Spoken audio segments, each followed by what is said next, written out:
Russia is finally entering recession.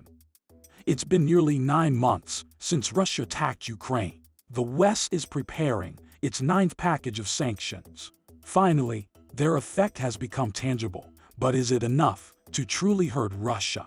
Russia's economy has entered a recession. A recession is defined as 2 straight quarters of contraction. Russia's GDP output fell by 4.1% in the second quarter. It was followed by a 4% decline in the third quarter. The contraction was driven by a 22.6% plunge in wholesale trade. There was also a 9.1% drop in retail trade. However, construction grew by 6.7%. Similarly, agriculture grew by 6.2%. The Russian economy saw a 3.5% increase in GDP in early 2022. But the Ukraine offensive triggered a flurry of sanctions from the West. Since February, about 1,000 international companies have exited Russia.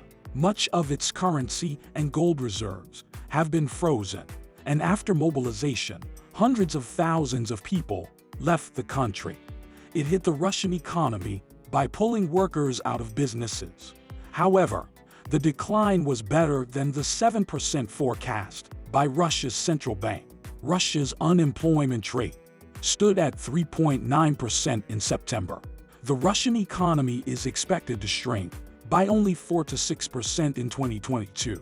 There are several reasons for its resilience. The extraction sector got a boost from high fuel prices. Half of Russia's budget revenue comes from oil and gas. This flow even increased in the first months of the war. Russia earned $47 billion from energy exports to Europe in March and April. Thanks to higher prices, this was twice as much as in 2021. Lower export sales also helped boost the ruble. Another reason is countries that have not imposed sanctions on Russia. In June, exports of goods from Turkey to Russia were $791.4 million. They had increased by 52% compared to the previous month. From May to June, India purchased 6 times more coal from Russia. Its oil imports were 31 times what they were last year. And it's no surprise. Russia offers Indian importers discounts of up to 30%. In addition, Russian sellers accept payment in Indian rupees. Another way of mitigating the sanctions are so-called parallel imports. This means importing goods without the consent of the manufacturer.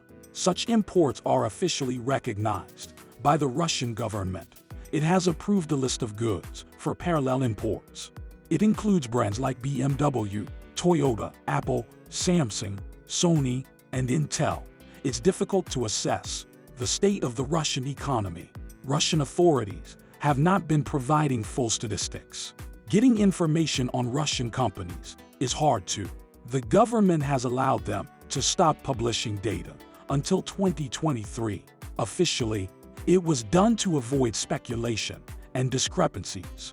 The true purpose is to hide the deterioration of the Russian economy. The West continues to exert political and economic pressure, but there will likely be no economic catastrophe this year or the next. Western officials say the true effects of sanctions are still ahead, but for Ukraine, the wait has a very high price.